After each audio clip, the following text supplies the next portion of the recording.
आज के व्लॉग की शुरुआत होती है नंदी महाराज को खाना खिलाने के साथ। राम राम जी सारा ने मेरे एक और नए व्लॉग में आप सबका स्वागत है।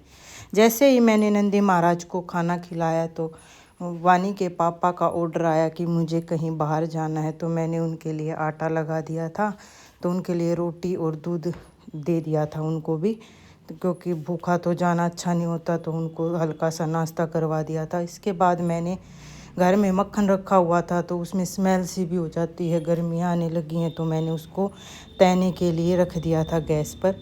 फिर मैंने आटे वाली जो टंकी होती है उसमें पुराने आटे को निकाला, अच्छे से साफ़ किया। जो कल आटा पिसवाया था उसमें आटा डाल दिया। इतने में वानी की आवाज़ आ गई और वानी उठ चुकी थी। वानी को दूध वगैरह पिला करके फ्रेश वगैरह करवा करके उसको तैयार कर दिया था। फिर वानी बाहर आकर अपनी पढ़ाई कर रही है, देखो कैसे पढ़ रही है। उसके बाद मैंने सारे घर की क्लीनिंग शुरू कर दी थी, झाड़ू वगैरह निकाल दिया था। आज वानी अपनी ताई के साथ बाहर वाले घर में गई हुई थी, तो वो मुझे तंग नहीं कर रही थी। इसके बाद झाड़ू वगैरह निकालने के बाद मैं आ गई थी किचन में। जो बर्तन थे मैंने उनको अच्छे से साफ़ किया।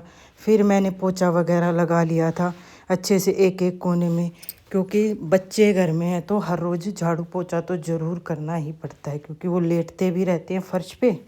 तो इसके बाद मैं नहा धो करके अंदर आ गई थी। नहाने के बाद मैंने घर में जोत बत्ती की, ज़्यादातर जोत बत्ती वानी के पापा ही करते, लेकिन जब वो अवेलेबल नहीं होते तो मेरा ही नंबर आता है, तो मैंने जोत बत्ती अच्छे से की घर वाले मंदिर में। इसके बाद मैं चली गई थी दुकान में, क्योंकि आज दुकान में मैंने ही करनी थी जोत बत्ती।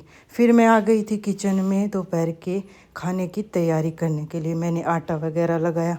वानी अभी भी नहीं आई थी, तो मैंने बीच में अपना बाथरूम साफ़ करने का प्रोग्राम शुरू कर दिया था। अच्छे से टाइल वगैरह साफ़ करके फर्श वगैरह पर भी झाड़ू लगा दी थी और पूरा क्लीन कर दिया था। वानी आ चुकी थी, तो देखो वानी के ड्रामे। बाहर से अन्नू बोल रही है तो कैसे लेट के उसको गेट के नीचे से देख रही है और बोल रही है अन्नू आजा। फिर लगभग टाइम हो चुका था 1 बजे, तो मैंने वानी को चीकू खिलाया। हम दोनों ने भी चीकू का एंजॉय लिया। अब देखो वानी अपने घोड़े को इधर उधर ले जा रही है, उल्टा सीधा बैठती है और साथ में अपनी पोएम भी गाती है, चल मेरे घोड़े चल टिक टिक। वो अपनी पूरी फॉर्म में थी और अच्छे से खेल रही थी। इसके बाद हम दुकान में चले गए थे, तो काउंटर के पास जा कर के बोलती मम्मी चीज़ी दे दो।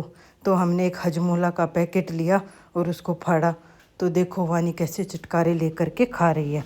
फिर मैंने वानी को थोड़ी देर के लिए दोपहर में सुला दिया था। शाम होते ही मैंने खाने की तैयारी शुरू कर दी थी, और आज खाने में आलू गोभी की सब्ज़ी थी और मैंने कट वगैरह करके उसमें तड़का लगा करके बनने के लिए रख दी थी। फिर मैंने आटा वगैरह लगाया। शाम के खाने की तैयारी पूरी हो चुकी थी। इसके बाद मैंने थोड़ा सोचा कि मेरे पास चूड़ियाँ तो ज़्यादा हैं लेकिन स्पेस कम है, तो मैंने 2 बैंगल बॉक्स बनाए बड़े बड़ी पेटियों के और उनमें चूड़ियाँ सेट करी। देखो कितनी अच्छी लग रही हैं। इसके बाद अंकित और वानी अपने कार्टून का एंजॉय ले रहे हैं। फिर अंकित अपनी चीज़ें देख रहा है, तो वानी चिल्ला रही है नहीं वो वाला कार्टून लगा दो। फिर मैंने दूध वगैरह गर्म किया पीने के लिए अलग, और जो एक्स्ट्रा बचता है वो भी अलग किया। पीने वाले दूध में हल्दी वगैरह डाल करके गर्म कर दिया था। फिर मैंने वानी को खाना खिलाया, और वानी देखो अपने कार्टून में कितनी बिजी है। उसको खाना अच्छे से खिलाया, क्योंकि आज काफ़ी देर हो चुकी थी, तो उसको खाना खिलाया। बाय बाय, आज के लिए इतना ही, मिलते हैं।